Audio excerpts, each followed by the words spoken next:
Hello, hi, Assalamualaikum. In this video, we'll be discussing question 1 and question 2 for past year papers 2014-2015. Okay, so we go straight forward to question number 1. The question asks you to define lattice energy.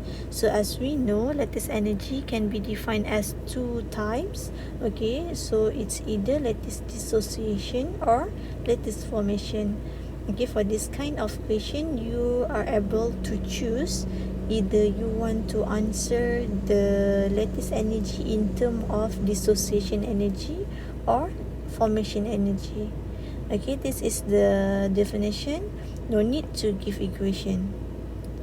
Okay, so next question is about Born-Haber cycle. For Born-Haber cycle, there are also two kinds of it. We have energy level, okay, and the other one is energy cycle. Okay, as shown below here, it is energy level. So I will show you how to construct energy cycle. Okay, for constructing energy cycle, it's easier for you guys to remember this step. Okay, however, you have to pass in your PSPM. Okay, calculate the lattice energy. Alright, we start with the first step. This is enthalpy of formation. So if you look at the data given here, this is the enthalpy of formation. Therefore, we start with formation of sodium bromide. By its definition, it states that the formation of sodium bromide for 1 mole of sodium bromide. So sodium bromide is the product. It comes from the element. Okay, the element is any element. I mean the element in the periodic table, stated in the periodic table. However, the element must be in their stable state. For sodium, the stable state is in solid. And for bromine, the stable state is in gas. Therefore, dia ialah Br2. Okay, this is not a thermochemical equation. Thermochemical equation must have delta H value. Usually, we write the delta H value at the right side over here. But for energy cycle and energy level, we write the delta H on the arrow. Okay, so delta H formation value is given from the equation 360 kilojoule. Okay, next we move to A. The second step, A. A here means atomization. So this is ionic compound. Ionic compound, we have metal, and the other one we have non-metal. It is a reaction between these two. Okay, and then for atomization, we are reflecting about atomization of metal and non-metal as well. If you look at the data given here is enthalpy of sublimation. So the question is it sublimation is same as enthalpy of atomization? Alright, you know that sublimation is the process of solid turn to gas. If you write the equation for sodium, it is sodium solid turn to sodium gas. Okay, and then the delta H sublimation value is given there. Okay, it's given here, 107. Okay, come back to our question. Is it sublimation? It's just same as enthalpy of atomization. If we create the thermochemical equation for enthalpy atomization, okay, it states that 1 mole of atom formed from the gases state. Okay, so it's come from where? It comes from the element in their stable state. As you can see here, these two equations are just the same. Okay, therefore, if we want to find out what is the enthalpy of atomization of sodium, it just the same value. Okay, 107 juga. Sebabnya, if you look at these two equations, sama je kan equation dia. Therefore, value dia pun sama lah. Okay, dekat sini we have the atomization of metal. So walaupun soalan bagi sublimation, so we know that the value is just the same as atomization. Okay, sublimation process, it is from solid turn to gas, and then the value of sublimation here is positive 107 kilojoule. Okay, next we move on to the atomization of non-metal. Okay, there's two ways how to do it. It's either you nak completekan semua untuk metal, kemudian baru you move kepada non-metal, ataupun you nak buat dulu atomization, lepas tu you buat ionization energy, electron affinity. Okay, that's fine. You can choose either one lah yang you lebih prefer. But I prefer untuk settlekan dulu bahagian metal. So I will go to this step. Okay, ionization. I ni ialah dia reflecting kepada dua jugalah, satu untuk metal, lagi satu untuk non-metal. Kalau metal, it is ionization energy. If it is for non-metal, therefore it is electron affinity. Okay, electron ionization energy of metal. Okay, we want to produce sodium plus gas, and the reaction release 1 mole of electron. Okay, we state here ionization energy for sodium positive 496 kilojoule. Okay, so we have settled for IE. Okay, kita dah habis dekat bahagian metal, so we move to non-metal part. Okay, we start with atomization for non-metal. It's given here, atomization of non-metal here, 97. Oh, before that, I forgot to balance this equation. Sorry. Okay, this is enthalpy of formation, so I forgot to balance this one. By the definition of enthalpy formation, the product form here, ionic compound, must be in 1 mole. So you cannot put 2. You cannot put 2 here to balance the bromine. Okay, therefore what we should do, we have to put half here so that the equation is now balanced. Okay, proceed to what we left before. Okay, we want to write the enthalpy of atomization of bromine. Therefore, for bromine, we want to make atom. So it is Br. Atom, satu atom lah kan Br. Kalau Br2, it is molecule. So one atom is Br. It is in gas. Okay, therefore this equation is balanced already. As you can see kat sini, Br2 half kan. Therefore dia ialah satu lah. Mole dia satu. So ini pun satu juga. Okay, so now the equation is balanced. We write the delta H atomization value for Br. It is positive 97 kilojoule. Okay, next kita dah habis A. Okay, next we move on to I. I for non-metal, it is electron affinity. So electron affinity dekat sini, Br produce Br minus gas. Okay, at this part you have to understand the reaction. Here at metal, ionization energy will remove 1 mole of electron. Therefore, this electron will be accepted by Br gas so that it will produce Br minus gas. Okay, to conclude that, we can just ignore or didn't write electron at energy cycle. It is quite different with energy level.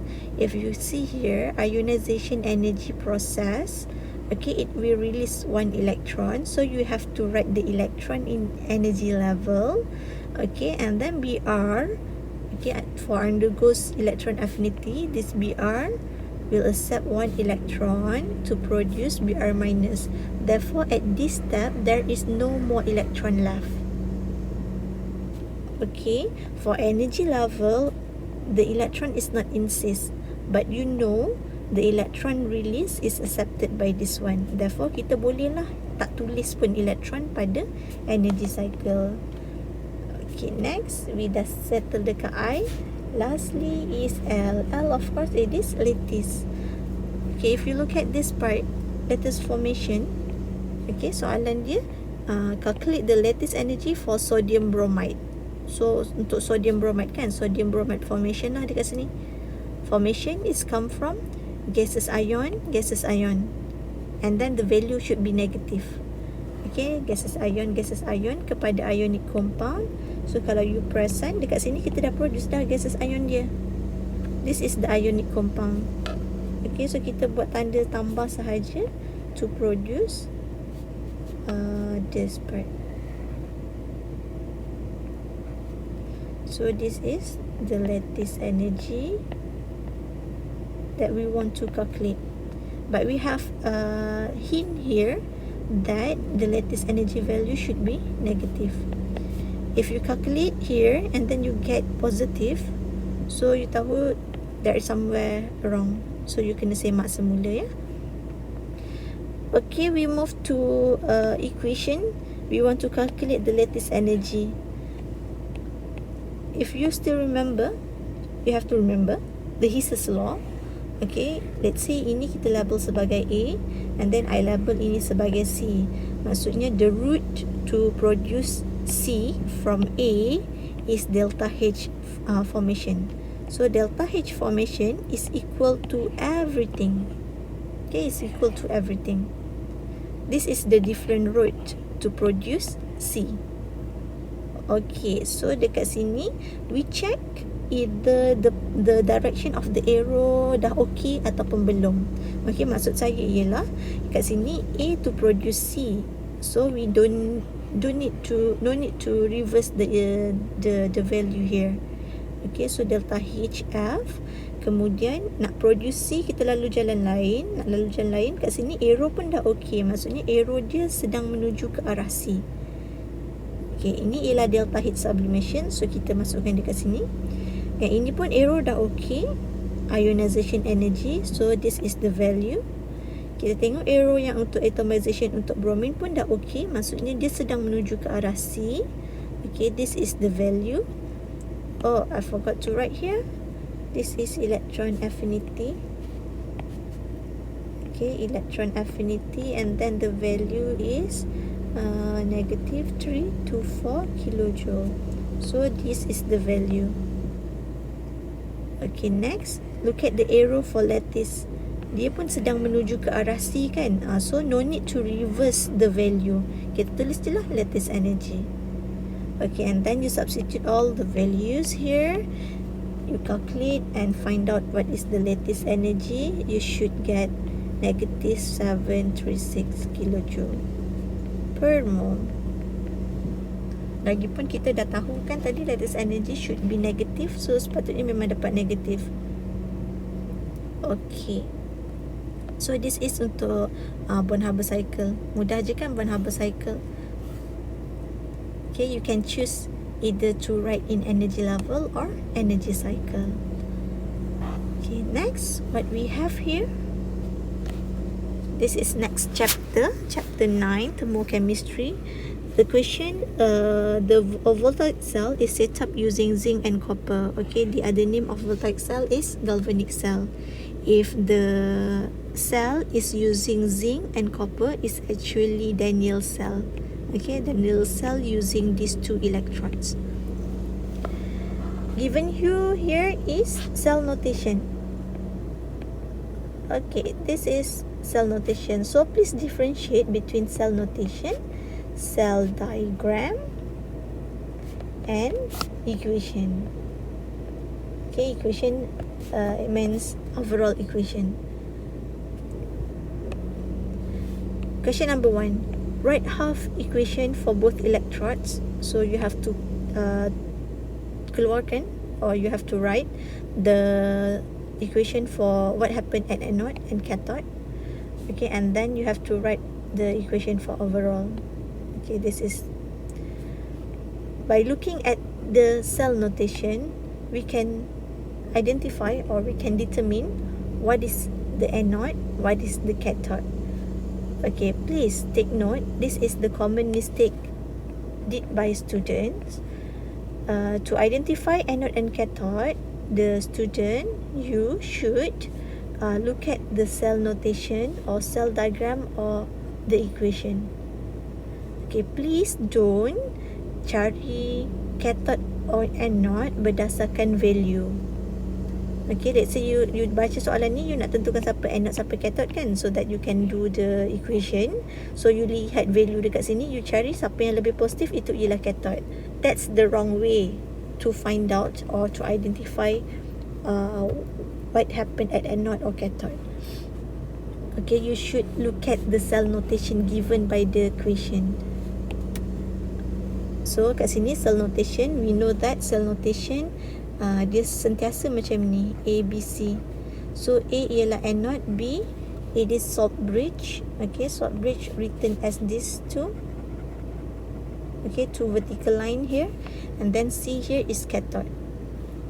Okay, so straightforward lah, you tahu ini ialah anode, ini ialah cathode. Okay, so anode dekat sini ialah zinc. Kita nak buat equation kan, zinc. Lagi satu, ini ialah common misconcept kot. Misconcept oleh student lah. Student ingat ini kepada ini ialah reactant, ini ialah product. Ini ialah reactant, ini ialah product. Salah ya? Itu ialah benda yang salah lah kalau awak faham itu bendanya kan. This is, nampak kan yang vertical line ni, ini showing the phase boundary. Maksudnya phase dekat sini dengan kat sini tak sama. Nampak kan phase dia tak sama? That's why kita letak phase boundary. Let's say ada soalan yang melibatkan dua-dua aqueous, so kita tak letak phase boundary, kita letak comma. Contohnya Cu2 plus kepada Cu3 plus. Cu2 plus, Cu3 plus, dua-dua aqueous, so kita pakai comma, kita tak pakai phase boundary. And another one yang selalu student terlupa, untuk letak solid pada permulaan dan akhir cell notation. So you should always put solid over here. Okay, so ini bukan reactant, ini bukan product. So nak tahu macam mana nak buat equation untuk anode. Untuk anode, we know that anode undergoes oxidation. Okay, anode undergoes oxidation. Maksudnya oxidation number dia perlu increasing. Let's say you kata kita ada dua lah species antara Zn2 plus dengan zinc. Zn2 plus, the oxidation number is positive 2, zinc is 0. So adakah you nak buat equation ke arah kanan ataupun ke arah kiri untuk oxidation? Untuk reaction yang berlaku dekat anode, oxidation, so we choose yang ini. Sorry. We choose yang ini. Oxidation kan, maksudnya oxidation number meningkat. Maksudnya daripada zinc solid kepada zinc 2 plus aqueous. Therefore kita buat macam ni lah. Zinc solid kepada zinc 2 plus. So it is not always ini ialah reactant, ini ialah product. Kebetulan je ini ialah reactant dan ini ialah product. Kebetulan tu sebab hujung belah kiri ni mesti kena letak solid. Itu yang saya masukkan dengan kebetulan kat situ kan.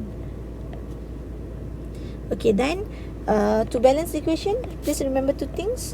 We have to balance the atom, as well we have to balance the charge. So if you look at the number of atom here, it is 1 zinc, and then this pun 1 zinc, so it is balanced in terms of atom. However, the charge here is 0, this is positive 2. So you have to put electron at the more positive side. You have to put 2 electrons so that dia akan jadi negative 2, and then the total charge for the right side is 0, for the left side is 0. So it is balanced in terms of its charge. Okay, now the equation is balanced. We proceed to cathode. Same goes to this one. Okay, untuk cathode pun macam tu juga. Dia bukan, it doesn't necessary to be this one reactant, this one product. Okay, so nak decide macam mana? So you decide lah. Cu dengan contohnya Cu2 plus kan. Kita tahu ada dua species, Cu dengan Cu2 plus. So we identify the number, oxidation number 0 and plus 2. So cathode undergoes reduction. Untuk berlaku reduction maksudnya positive 2 kepada 0, baru dia berlaku reduction. Therefore kita tahulah equation kita ialah Cu2 plus aqueous kepada Cu solid. Okay, so how much you want to put the electron? you have to put electron at this side because this side is more positive compared to this one. This one is positive 2, this one is 0. So you have to put electron, 2 electron. Now we want to write the overall equation. We equalize the electron first. Okay, let's say kat sini 3, kat sini 2. So kat sini kena darab 2, kena darab 3, kat sini kena darab, macam tadi I kata, kalau kat sini let's say 3 elektron, dekat sini 2 elektron, so kat sini perlu darabkan dengan 2 lah. Okay, untuk kita samakan elektron. Kenapa kita nak samakan elektron? Sebab dekat overall equation should be no electron left. So we have to cancel the electron. Nak cancel kan, bukan cancel macam tu je, dia mesti kena different side. Okay, baru kita boleh cancel out different side. Maksudnya kat sini belah kanan, kat sini belah kiri, dan lagi satu nombor dia mesti kena sama. Barulah ni kan, barulah kita boleh cancel out 2 tolak 2. Okay, let's say kalau elektron tu berada di tempat yang sama, so you tahu you tengah buat silap. Okay, so you should check your equation balik. Elektron mesti dekat different side sebab kita nak cancel out. Lagipun this one is redox reaction kan, so of course lah, satu ialah oxidation, satu lagi ialah reduction. Oxidation, electron loss. Kalau cathode reduction, it is electron gain. So mesti dia akan berlaku dekat different side. Okay, settle first question. Next question, calculate the cell potential under standard condition. Okay, I'm using this equation, this formula. Ada lagi satu formula, dan let's say kalau you memang dah biasa pakai formula ni, you teruskan. Okay, maksudnya kalau you dah biasa pakai formula ni, you dah tahu lah nak guna macam mana kan. Okay, at this one you kena reversekan sign. Okay, I biasa pakai equation yang ni, so I kekalkan dengan equation yang ni lah please take note, if you want to use this formula, you must understand that this value is directly come from SRP table. SRP table kan, standard reduction potential. So R here maksudnya reduction lah, reduction. So you akan masukkan value yang undergoes reduction dekat sini. Let's say macam cathode kan, cathode ni siapa? Copper. So cathode copper yang berlaku reduction ialah Cu2 plus kepada Cu. Tolak anode, anode ialah zinc. Okay, zinc yang berlaku reduction dia ialah Zn2 plus kepada Zn. So don't get confused at this part. So you kata this one bukan ke anode, anode bukan ke berlaku oxidation kan, kenapa kita letak macam ni? Sebab value ni memang value, formula ini memang value yang datang directly from SRP table. Okay, kalau you perhatikan at the data given here kan, data 2 ni, perasan tak dia datang daripada SRP table. Macam mana I tahu? Tengok ni, dia berlaku reduction, positif 2 kepada 0, yang ini pun positif 2 kepada 0. So dia berlaku reduction. Therefore bila kita dah tulis macam ni, you faham lah kan, kita directly take the value from SRP table, we substitute into the formula and then we calculate. If you are using this formula, then you have to change the sign first. Okay, because this one kita pakai positif. So I directly put the value for SRP value for copper here is positive 34034 minus negative 076. So I will get 10 volts. Okay, please remember to write the positive, showing that it is spontaneous. It is voltaic cell kind, of course it is spontaneous. And then don't forget to write the unit as well. Next, we have question number 3. Question number 3. If the cell potential is 1.17 volt, the concentration of Cu is given here. And then you have to calculate the concentration of zinc 2+. Okay, this question, I know that I have to use Nernst equation. Macam mana I tahu? Sebab sini. Yes, betul tu. Sebab situ. You have to understand and differentiate between inert cell and yeast cell. Not dekat sini you dah tahu ialah standard. So standard condition it is 1 atm, 25 degrees Celsius, and it happened in 1 molar of solution. Is it 1 molar? No, right? So we know that we have to use this equation to calculate question number 3. Okay, so now this is the equation.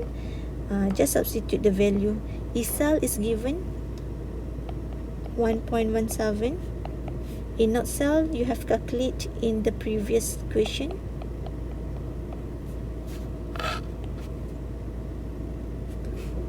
Okay, and then you have to remember 0.0592. Okay, what is N? N is the number of electron yang kita cancel out tu. Yang contoh saya bagi, contohnya kalau kat sini 3, sini 2, tadi kan kita kena darab dengan 2, 3 kan. So N kita ialah 6. Okay, for this question, sebab dia 2 kan, so it is 2 je lah. Log. Okay, Q. Sometimes kalau ikutkan soalan lah, kalau dia 8 markah ataupun banyak, dekat formula akan ada markah. Ya. Tapi kalau you write Q, it is meaningless. So kemungkinan you tak dapat markah lah kalau you salah substitute. Okay, kat sini Q ni meaningless lah. So daripada you tulis Q, lebih baik you tulis product reactant. Sebab Q tu ialah concentration of product over concentration of reactant. Yes, you tahu benda tu kan. Tapi ini pun I boleh kata meaningless juga, because soalan ni you dah tahu what is the reactant, what is the product. So it is better for you guys to terus masukkan what is the product, what is the reactant here. Okay, itu ialah tips untuk jawab soalan yang berkaitan dengan Nernst equation.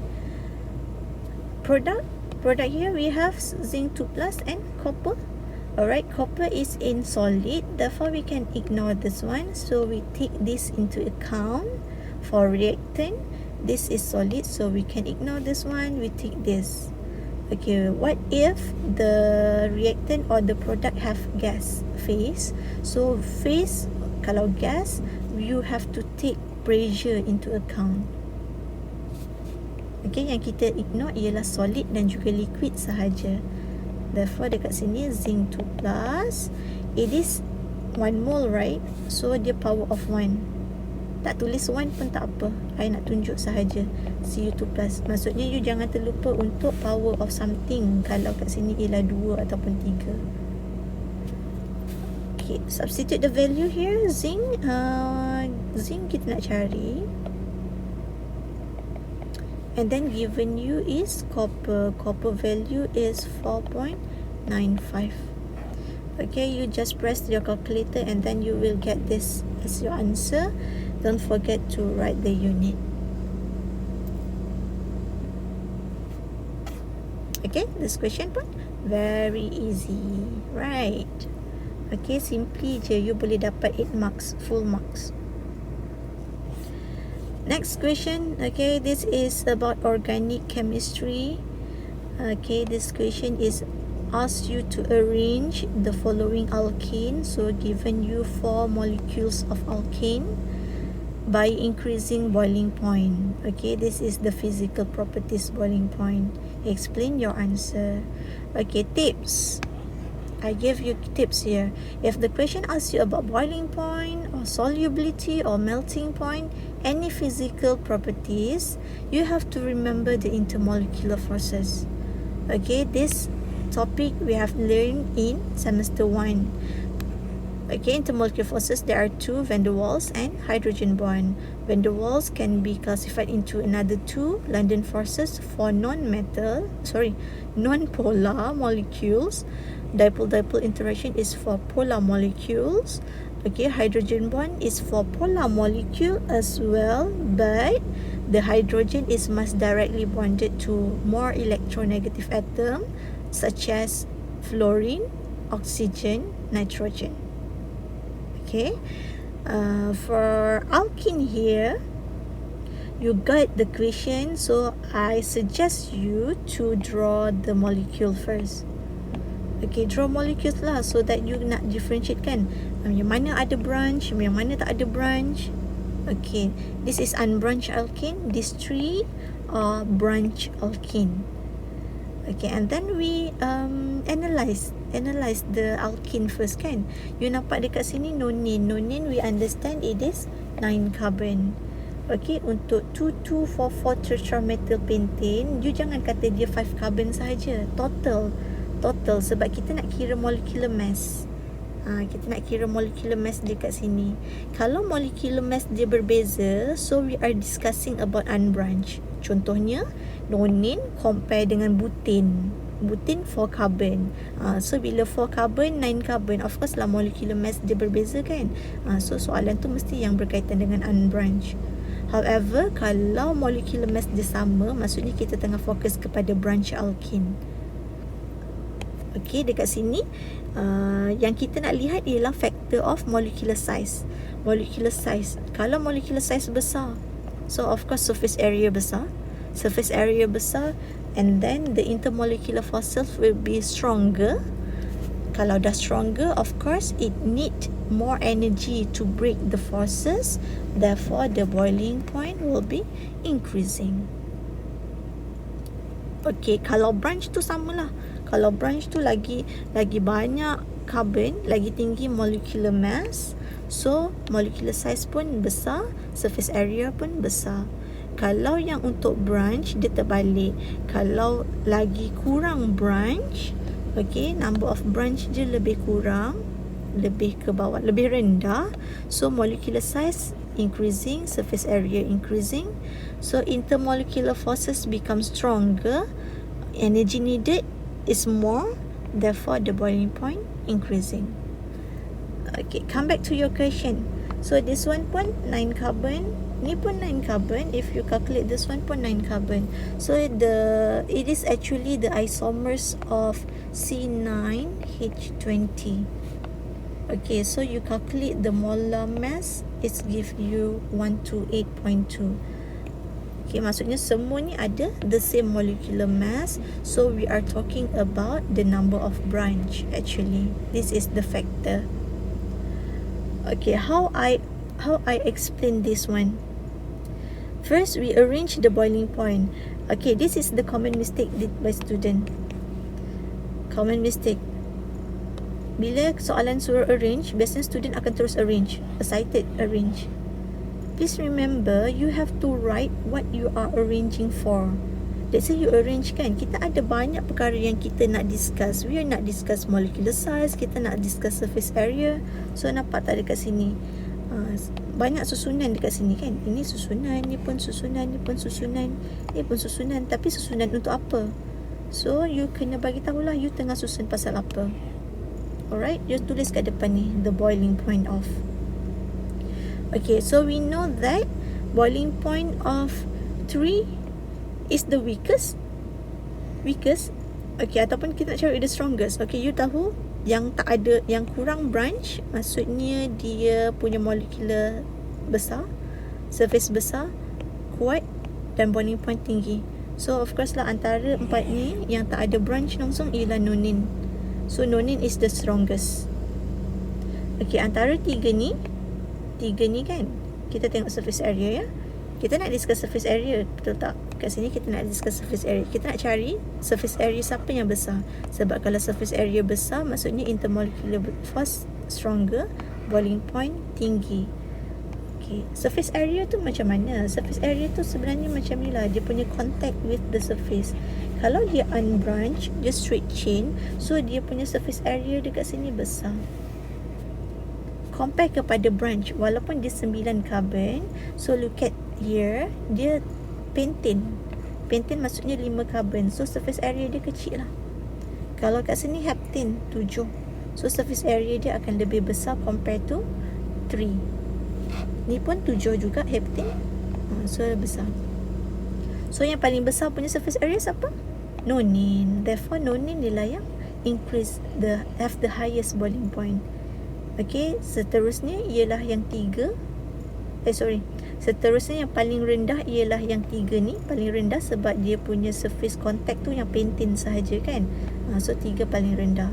Masalah kita ialah dekat sini 2 ni. Sebab dua-dua ni heptane. Dua-dua ni parent chain dia ialah heptane. 7 carbons. Okay, so tengok dekat sini lah, number of branch dekat sini methyl, dekat sini ialah ethyl. So this one is more bulky. Okay, this one is more bulky, therefore dia punya surface area dia besar lah. Bila surface area dia besar, dia punya boiling point lebih tinggi compared to this one. Okay, so 2 dahulu baru 1. Okay, how I explain? Mula-mula I explain dulu cerita secara general untuk kesemua structure. So dekat sini I mention pasal molecular mass dia semua sama. So I bagi tahu what is the intermolecular forces that experienced by all molecules. Okay, so we know that this is hydrocarbon. Alkane ialah hydrocarbon. Hydrocarbon maksudnya dia non-polar molecules. If it is non-polar molecules, so you tahu dia London forces, and London forces ni di bawah van der Waals forces. Okay, so untuk jawab soalan ni kita tak jawab London forces ya, kita jawab van der Waals sebab soalan ni semua non-polar. Unless lah kalau soalan ni polar, ni tiba-tiba non-polar. Yang tu baru you specifikan, you bezakan London forces dan juga dipole-dipole interaction. Tapi sebab semua ni is the same kind, dia ialah semuanya non-polar, so we straightforward focus on van der Waals forces. Okay, so dekat second statement ni I mention lah semua tu ialah non-polar, so all molecule experience van der Waals forces between its respective molecules. Okay, lagi satu kesalahan lah yang student selalu terlupa buat. Bila dia sebut forces, dia mesti kena bagi tahu forces antara siapa. So forces ialah antara molecule, so kena bagi tahu forces between molecule. Okay, so next I explain tentang siapa branch, siapa unbranch. Okay, I discuss nonin dahulu. Saya discuss nonin yang paling besar. So bila paling besar, perasan tak ayat I semuanya ada EST ni. Maksudnya yang paling besar among all. Okay, the highest. So kita discuss tu, kita nak bagi tahu yang ini yang paling tinggi kan. So kita discuss lah yang paling besar. Maksudnya kita dah compare. Indirectly kita dah compare lah ini yang paling besar. Okay, tengok point. Point yang kita kena ambil ialah okay, boiling point of course lah. Kemudian I mention pasal molecular size dan juga surface area. I mention about the van der Waals forces acting between its molecule, and then the energy needed to overcome the forces. Bila sebut forces mesti kena ada ayat seterusnya, between its molecule. Okay, nampak kan point I? Kemudiannya yang third paragraph kat sini I discuss tentang 1, 2 dan 3. Okay, 1, 2 dan 3 mula-mula I mention pasal boiling point. So setiap item yang I highlightkan ni you kena compare. Yang statement dekat sini tadi kita tak compare sebab sebenarnya kita dah compare lah sebab kita guna EST tu. Okay, kat sini boiling point. Kemudian we have molecular size and surface area. Therefore I kena compare. Dekat sini strength of van der Waals forces. Bila sebut forces mesti kena ada between the molecules. So I compare juga. Energy needed to overcome the forces. Selepas perkataan forces kena bagi tahu between molecules. So I compare juga. Nampak tak macam mana you nak jawab soalan explanation untuk dapat markah yang penuh? You kena compare setiap item. Kalau you tak compare, maksudnya you are giving general statement. General statement tak ada markah. General statement memang tak ada markah. You tulislah panjang macam mana pun kan you punya explanation, tapi semuanya general, memang you tak akan dapat markah. Okay, next what we have here, next question, monobromination of propane gives a mixture of product. So it is reaction of alkane. Reaction of alkane ada dua je, combustion dan juga free radical substitution reaction. So ini ialah free radical substitution reaction. Okay, propane it is CH3, CH2, CH3. This one is propane. Okay, propane undergoes free radical. So dia dah mention dekat sini monobromination. So jangan you tambahkan dengan chlorine, you tambahkanlah dengan Br2, and then the reaction mesti kena dekat UV. Don't forget your inert solvent. Okay, so product dekat sini would be CH3 CH2 CH2Br plus CH3 CH, ada Br substitute here, CH3, and then the side product is HBr. Okay, kesalahan yang student selalu buat dekat sini, dia nampak propane, so dia terus buat C3H68. So dia tulis dekat sini C3H8. That one is wrong. You tak boleh tulis molecular formula propane, so kena show lah propane. You kena show how the carbon and hydrogen is connected. Kalau you tulis molecular formula, dia tak tunjukkan lah how carbon and hydrogen is connected. Okay, so here I buat expanded dia untuk I terangkan. Next question asks you to identify which one is the major product. Okay, what happened for the free radical substitution reaction actually? Nama substitution kan? So as long ada hydrogen pada carbon, so dia ada possibility untuk substitute there. Maksudnya kalau kat carbon ni ada satu hydrogen kan, hydrogen ni Br boleh substitute dekat sini. Mono maksudnya satu, Br boleh berada di sini. So kalau Br berada di sini, this is the product. Atau ya, Br boleh substitute dekat sini juga, so produknya ini. Atau Br boleh substitute dekat sini, produknya ini. Atau Br boleh substitute here, so this is the product form. Atau dia substitute here, pun produknya yang ini. Atau dia substitute sini, boleh juga, tak ada masalah. So dia ialah produk yang ini. Kalau dia substitute sini, sini. Substitute sini, sini. So faham tak maksud I? As long dia ada hydrogen, so the halogen ataupun untuk kes ni bromine can substitute there. Okay, so dekat sini kita ada dua possibility jawapan sahajalah. So from these two, we have to identify which one is the major product. Okay, when you substitute Br here, so this carbon will become free radical. Nama pun free radical substitution reaction. So you akan produce free radical as intermediate species.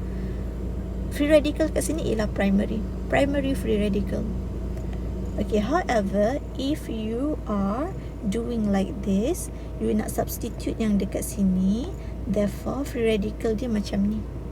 So it is secondary free radical. Okay, primary free radical is less stable compared to secondary free radical. So yang lagi stable ialah secondary free radical. Therefore yang menghasilkan intermediate itu ialah major product, yang ini would be minor product. Okay, jelas ya? So soalan minta determine the major product, so you have to rewrite your answer CH3. Okay, next question. Write the reaction mechanism involving initiation, the first step, propagation, the second step, and termination, the third step for the formation of major product. So if you can see here, my answer, I tak jawab soalan dengan betul sebab I produce minor product. Kalau you perasan, produk yang ultimate kita nak ni, dia akan terhasil pada second step. Second step pun dah jumpa minor dah jumpa final product. Okey, dekat sini I salah buat sebab I salah propagation step. Dekat sini. So as you know earlier, I ada mention kan, kalau you nak buat minor product, so you akan form primary free radical. Kalau you nak produce major product, so you will forming secondary free radical. Okay, so I tak boleh lah buat cleavage, homolytic cleavage dekat this carbon. Sebab kalau I buat dekat this carbon, homolytic cleavage, therefore I will be forming minor product. Ni primary free radical, so I akan produce minor product. So propagation step is very important. Depends soalan apa. Biasa soalan memang minta major, so jangan tersalah buat homolytic cleavage.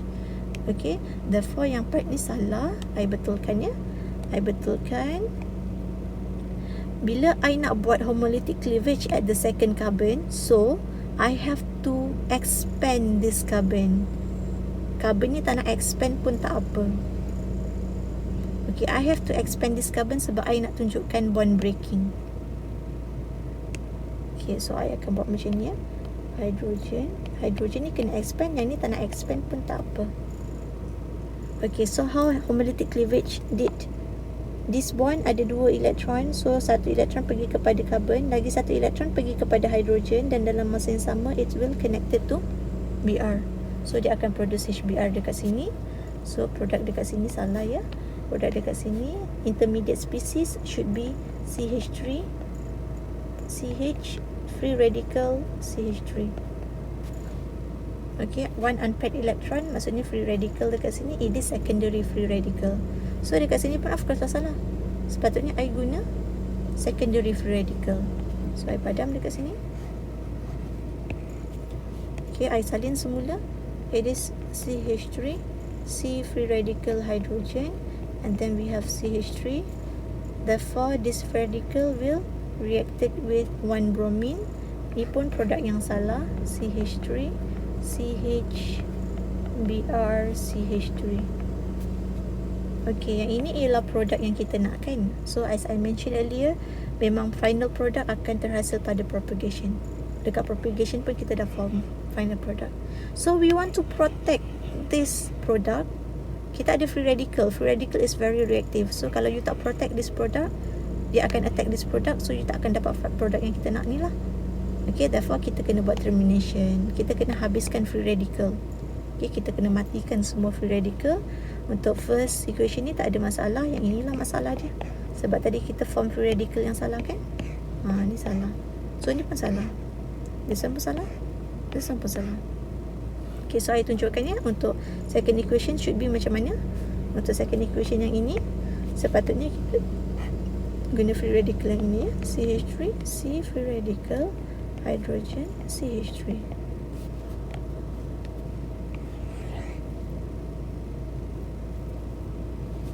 Okay, therefore you tambahkan dengan free radical yang sama. Therefore our product will be CH3. Okay, produk ni saya tunjuk je ya. You kena pandai juga buat ni produk ni. Okay, kadang-kadang student macam ni. Dia nampak dekat sini 3 carbon, so dia buat straight terus 6 carbon. That one is wrong. You kena tahu you nak react dengan mana. This carbon will be connected to this carbon. So this carbon dia akan connected to carbon yang ini. So carbon tu ada CH3 belah kiri dan ada CH3 belah kanan. Dia ada satu hidrogen yang kat atas ni. Okay, hati-hati buat yang reaction kat sini. Jangan simply you kata 3 carbon, so buat 6 carbon terus straight lah. Tak, bukan macam tu ya. Okay, and then the third equation, free radical plus with Br free radical, therefore will be forming the major product.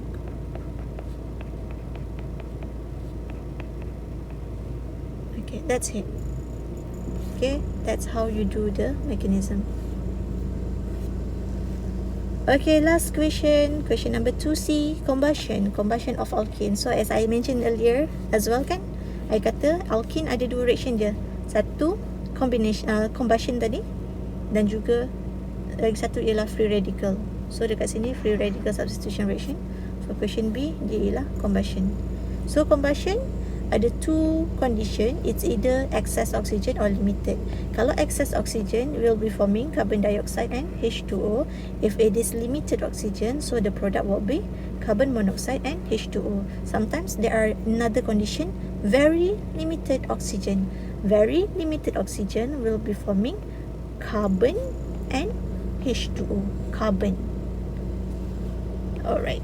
So excess oxygen dekat sini 2-methyl pentane pun sama juga.